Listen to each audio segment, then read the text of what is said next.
नमस्कार दोस्तों, स्वागत है आपका आज के मुख्य समाचार में, जिसमें सबसे पहले और बड़ी खबर में आपको बताएंगे कि दुनिया के 10 ताकतवर देशों में शामिल हो सकता है भारत। G7 बनेगा G10। जी हां दोस्तों, दुनिया के ताकतवर देशों के समूह G7 में जल्द भारत को एंट्री मिल सकती है। दूसरी खबर में आपको बताएंगे कि इमरान खान के घर से भागते हुए 6 आतंकी गिरफ्तार, लाहौर पुलिस ने कहा अब तक 14 आतंकियों को पकड़ा।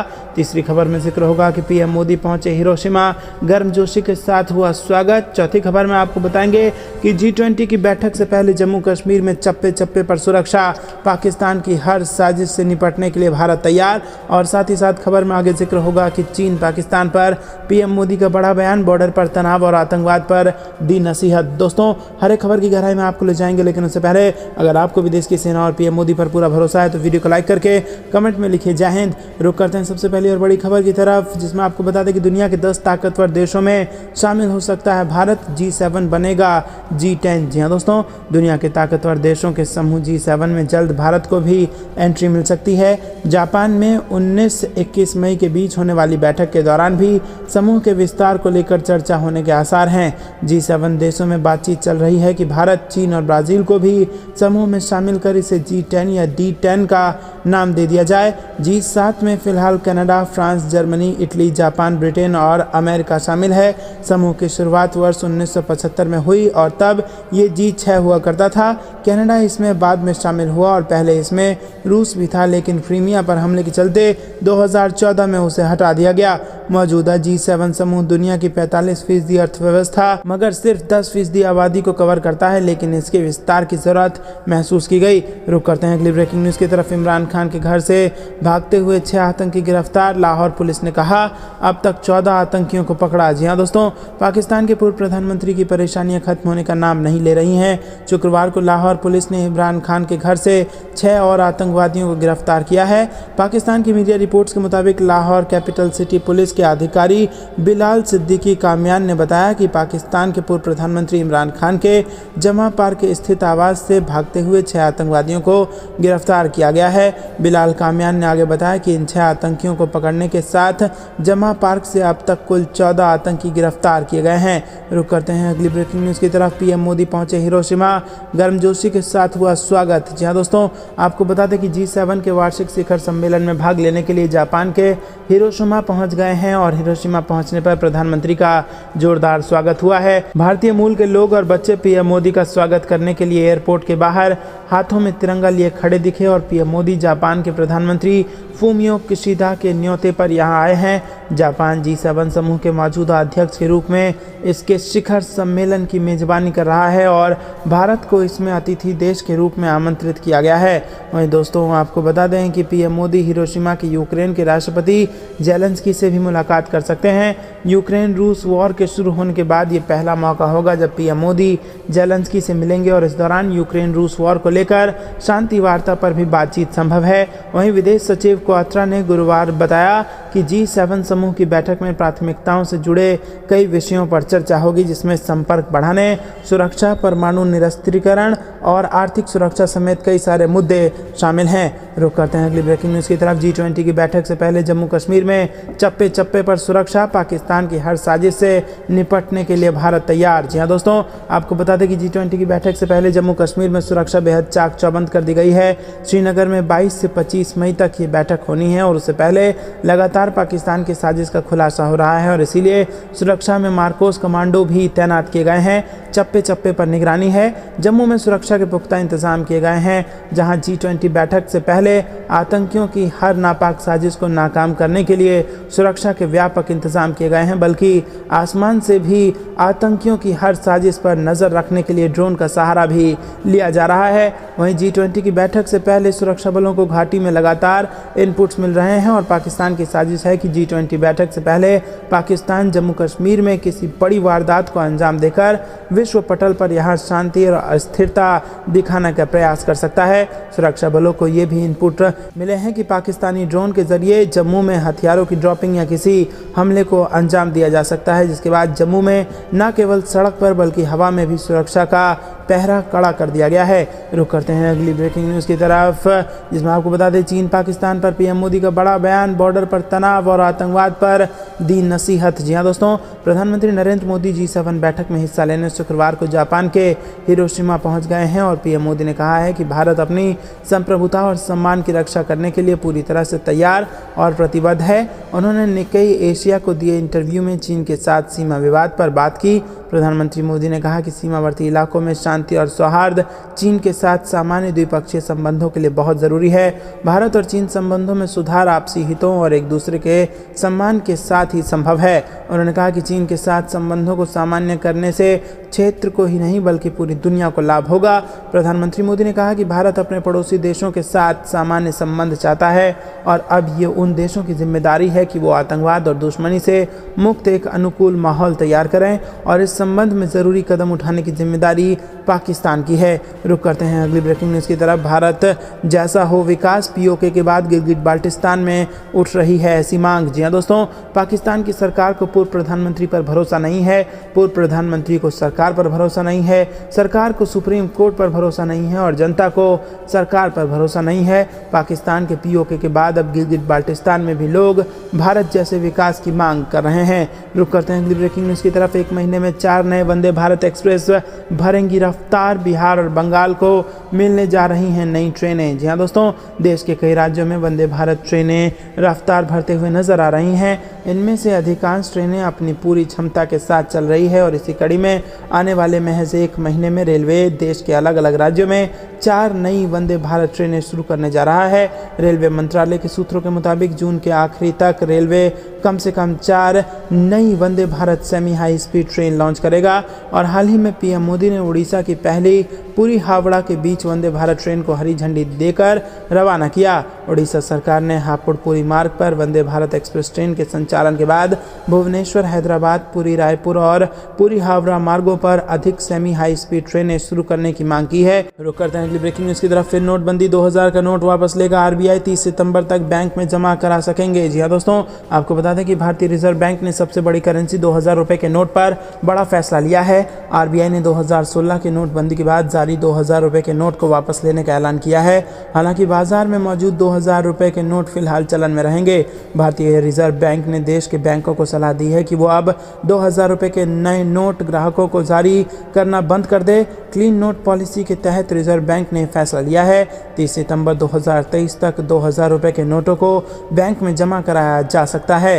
रिजर्व बैंक के अनुसार 23 मई 2023 से किसी भी बैंक में एक समय में 2000 रुपये के नोट को अन्य मूल्य वर्ग के नोटों से बदला जा सकता है और नोट बदलने की सीमा 20,000 रुपये है, यानी एक बार में 20,000 रुपये के नोट बदले जाएंगे। बता दें कि रिजर्व बैंक ने साल 2016 में नोटबंदी के बाद रिजर्व बैंक ने 2000 रुपये के नोट को जारी किया था। रुक करते हैं अगली ब्रेकिंग न्यूज़ की तरफ, चुनाव से पहले बीजेपी का 1 महीने का मेगा प्लान, प्रदेश में शुरू होने जा रहा है मोदी कैंपेन। जी हाँ दोस्तों, आपको बता दें कि चुनाव नजदीक आते ही सत्ताधारी दल बीजेपी ने अपनी राजनीतिक गतिविधियों को तेज कर दिया है और इसी कड़ी में बीजेपी मध्य प्रदेश में 1 महीने का मोदी कैंपेन शुरू करने जा रही है। मध्य प्रदेश बीजेपी 30 मई से 30 जून तक प्रदेश में मोदी कैंपेन चलाया जाएगा और इस दौरान बीजेपी मोदी सरकार के 9 साल की उपलब्धियां देश को बताएगी। दोस्तों, आपको बता दें कि यहाँ पर हर विधानसभा में बीजेपी का संयुक्त सम्मेलन होगा और 21 जून को पूरे प्रदेश में योग दिवस भी मनाया जाएगा। दोस्तों, रुक करते हैं अगली ब्रेकिंग न्यूज़ की तरफ, पीएम मोदी के विजन 2047 के लिए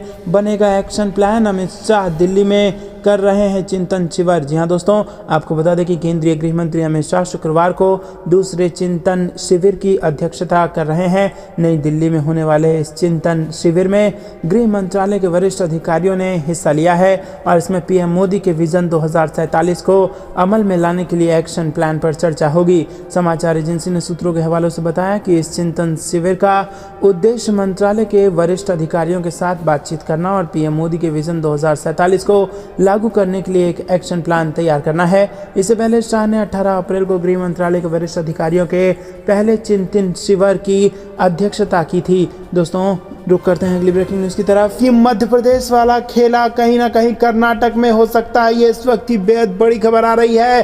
और डीके शिव कुमार के साथ उनके समर्थन में 70 से ज़्यादा विधायक खड़े हैं इस वक्त। जी हाँ दोस्तों, 135 सीटें जीती है कांग्रेस ने और उसमें आधे से ज़्यादा यानी कि 70 विधायक इस वक्त नाराज कहीं ना कहीं इस बात से चलते हुए बताए जा रहे हैं क्योंकि डीके शिव कुमार को मुख्यमंत्री नहीं बनाया गया है और सिद्धारमैया को मुख्यमंत्री बना दिया गया है। दोस्तों आपको बता दें कि डीके शिव कुमार ने ज़बरदस्त मेहनत कर्नाटक के चुनाव में की थी और कहीं ना कहीं कर्नाटक के लोगों को और यूं कहिए कि बीजेपी के जीते हुए नेताओं को भी ऐसा लगता है कि डीके शिव कुमार को मुख्यमंत्री बनाया जाना चाहिए। और अंदर खाने से जो अभी खबर आ रही है उसने कांग्रेस की नींद उड़ा दी है, कांग्रेस के सपनों पर पानी फिर सकता है। और शपथ ग्रहण समारोह के लिए भले ही कांग्रेस ने तमाम तैयारियां की हो, कई राज्यों के मुख्यमंत्रियों को बुलाया हो, विपक्ष के बड़े नेताओं को बुला लिया हो जैसे कि नीतीश कुमार को, ममता बनर्जी को, इसी के साथ कई सारे बड़े नेताओं को शपथ ग्रहण समारोह में बुलाया गया है। लेकिन उससे पहले कांग्रेस में बड़ा खेला हो सकता है और बीजेपी के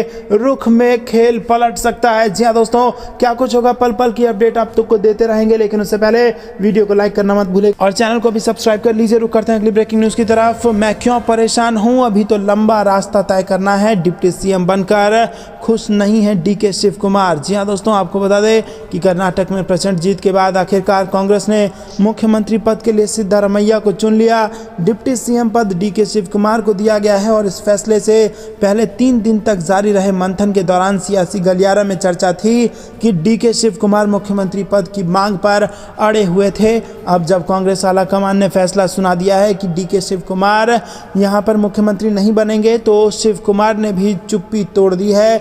लेकिन उन्होंने जो कहा है वो ऐसी चर्चाओं से एकदम हटकर है। जी हाँ दोस्तों, आपको बता दें कि यहाँ पर डीके शिव कुमार ने बयान देते हुए कहा कि मैं क्यों परेशान हूँ, अभी तो लंबा रास्ता तय करना है। दोस्तों, किस लंबे रास्ते तय करने की जिक्र कर रहे थे डीके शिव कुमार? क्या मध्य प्रदेश में जिस प्रकार से ऑपरेशन लोटस हुआ वही ऑपरेशन लोटस कर्नाटक में होगा? क्या आपको भी ऐसा लगता है कि जिस प्रकार से राजस्थान में भी 2 ताकतों के बीच में कांग्रेस बट करके रह गई है, चाहे वो अशोक गहलोत हो या यहाँ पर सचिन पायलट हो, इन दोनों के बीच में तनातनी सामने आती रहती है? क्या वही पूरा का पूरा फार्मूला कर्नाटक में भी देखने को मिलेगा और कर्नाटक में कांग्रेस की खुशी ज्यादा दिन तक जारी नहीं रहेगी? आपको क्या कुछ लगता है कमेंट में जरूर बताइए। वीडियो लाइक करना मत भूलेगा। रुक करते हैं अगली ब्रेकिंग न्यूज़ की तरफ। कर्नाटक में दलित को डिप्टी सीएम नहीं बनाया तो होगी समस्या, वरिष्ठ नेता परमेश्वरा ने दे दी चेतावनी। जी हाँ दोस्तों, आपको बता दें कि जिसका डर था वही हुआ है, कांग्रेस को बड़ा नुकसान होने की संभावना है। कर्नाटक में भारी बहुमत से जीत कर आई कांग्रेस पार्टी के सामने सरकार बनाने में बाधा अपने ही लोग बन रहे हैं। इसकी वजह से कार्यकर्ताओं में भी उहापोह की स्थिति बनी हुई है। सीएम पद के लिए 2 सीनियर नेताओं में टकराव के चलते सरकार का गठन नहीं हो पा रहा है और दोनों नेता खुद को सरकार की कमान सौंपने की मांग कर रहे हैं। दूसरी तरफ पार्टी के अन्य वरिष्ठ नेता जी परमेश्वरा ने गुरुवार को केंद्रीय नेतृत्व को चेतावनी दी कि यदि डिप्टी सीएम का पद किसी दलित को नहीं दिया गया तो उसका उल्टा नतीजा निकलेगा और इससे पार्टी को मुसीबत होगी। दोस्तों, रुक करते हैं अगली ब्रेकिंग न्यूज़ की तरफ। फीडबैक चाहती थी कांग्रेस, गहलोत और पायलट समर्थकों ने एक दूसरे को पीट कर बता दिया सब कुछ। जी हाँ दोस्तों, कांग्रेस की यहाँ पर राजस्थान में बुरी हालत है। भले ही कर्नाटक के चुनाव से कांग्रेस उत्साहित हो और कांग्रेस को लग रहा हो कि वो चुनाव के जो नतीजे हैं वो राजस्थान में दोहरा देगी, लेकिन आपको बता दें कि कर्नाटक में जो नुकसान भारतीय जनता पार्टी को हुआ, अपने ही नेताओं ने दिया, वो नुकसान यहाँ पर राजस्थान में कांग्रेस पार्टी को होने जा रहा है क्योंकि 2 शक्तियाँ इस वक्त हैं राजस्थान में कांग्रेस की तरफ से। और जब फीडबैक चाहती थी कांग्रेस तो गहलोत और पायलट दोनों के समर्थकों ने एक दूसरे को पीटकर फीडबैक दे दिया। जी हाँ दोस्तों, राजस्थान में मुख्यमंत्री अशोक गहलोत और पूर्व डिप्टी सीएम सचिन पायलट के बीच लंबे समय से चल रहे मतभेद का असर अब उनके समर्थकों और कार्यकर्ताओं पर भी दिखने लगा है। और अजमेर में गुरुवार को कांग्रेस पार्टी चुनावी तैयारियों का फीडबैक लेना चाहती थी, लेकिन दोनों गुट के कार्यकर्ताओं ने एक दूसरे को पीटकर बता दिया कि माहौल कितना गर्म है। बात बहस से शुरू हुई और देखते ही देखते लात घूसों की बरसात हो गई। कार्यक्रम अखाड़े में तब्दील हो गया। दोस्तों, रुक करते हैं अगली ब्रेकिंग न्यूज़ की तरफ। जातिगत जनगणना पर सुप्रीम कोर्ट से भी नीतीश कुमार को लगा बड़ा झटका। हाईकोर्ट के फैसले में दखल देने से कर दिया इनकार। जी हाँ दोस्तों, बिहार में जातीय जनगणना पर पटना हाईकोर्ट की ओर से लगाए गए स्टे के खिलाफ सुप्रीम कोर्ट पहुंची नीतीश सरकार को झटका लगा है। शीर्ष अदालत ने इस मामले में सुनवाई करने से इनकार कर दिया है और कहा है कि जब ये मामला उच्च न्यायालय में लंबित है तो फिर हम सुनवाई क्यों करें। अदालत ने कहा कि उच्च न्यायालय में ये केस लंबित है और उन्होंने 3 जुलाई को सुनवाई करने की बात कही है। ऐसे में सवाल ये है कि क्या हमें इस मामले में दखल देना चाहिए। जस्टिस AS ओका और जस्टिस राजेश बिंदल ने कहा कि हम इस मामले पर सुनवाई नहीं करेंगे क्योंकि 3 जुलाई को हाई कोर्ट इसकी सुनवाई कर रहा है। वहीं दोस्तों आपको बता दें कि अदालत ने ये भी कहा है कि यदि हाई कोर्ट में 3 जुलाई को इस रिट को नहीं लिया जाता है तो फिर हम 14 जुलाई को आपकी अर्जी पर विचार करेंगे। और बिहार सरकार की अर्जी पर टिप्पणी करते हुए जस्टिस ओका ने कहा कि हमें इस मामले में इस स्तर पर दखल क्यों देना चाहिए। हाई कोर्ट इस मामले में 3 जुलाई को सुनवाई करेगा। हाई कोर्ट के प्रथम दृष्टया कुछ बातें हाई कोर्ट ने कही हैं। हम ये नहीं कह रहे हैं कि हम हाई कोर्ट की बात से सहमत हैं या फिर हमें दखल देना चाहिए। हम सिर्फ इतना कहते हैं कि आज इस मामले में सुनवाई करना कठिन होगा। हम ये भी नहीं कहते कि इस केस की सुनवाई नहीं करेंगे। दोस्तों रुक करते हैं अगली ब्रेकिंग न्यूज़ की तरफ। द केरला स्टोरी पर लगा बैन सुप्रीम कोर्ट ने हटाया। ममता सरकार को लगा बड़ा झटका। सुप्रीम कोर्ट जज बोले हम भी देखेंगे ये फिल्म। जी हाँ दोस्तों, पश्चिम बंगाल सरकार ने विपुल चाह की फिल्म द केरल स्टोरी पर यह कहकर बैन लगा दिया था कि इसमें हेट स्पीच है, लेकिन अब सुप्रीम कोर्ट से ममता सरकार को झटका लगा क्योंकि सुप्रीम कोर्ट ने फिल्म से लगा बैन हटा दिया है। सुप्रीम कोर्ट ने कहा है कि फिल्म को सेंसर बोर्ड से सर्टिफिकेट देने के खिलाफ भी याचिकाएं दाखिल हुई हैं और इन याचिकाओं पर सुनवाई से पहले हम ये फिल्म देखना चाहेंगे।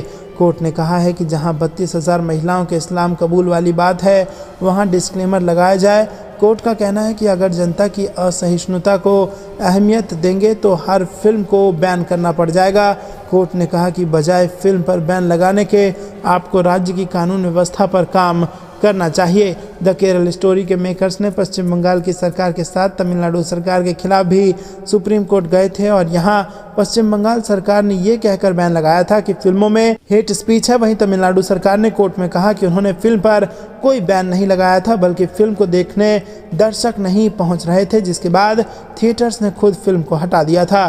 दोस्तों ये थी दिन भर की सारी जरूरी और बड़ी खबरें। तक बने रहने के लिए बहुत बहुत धन्यवाद। जय हिंद, जय भारत।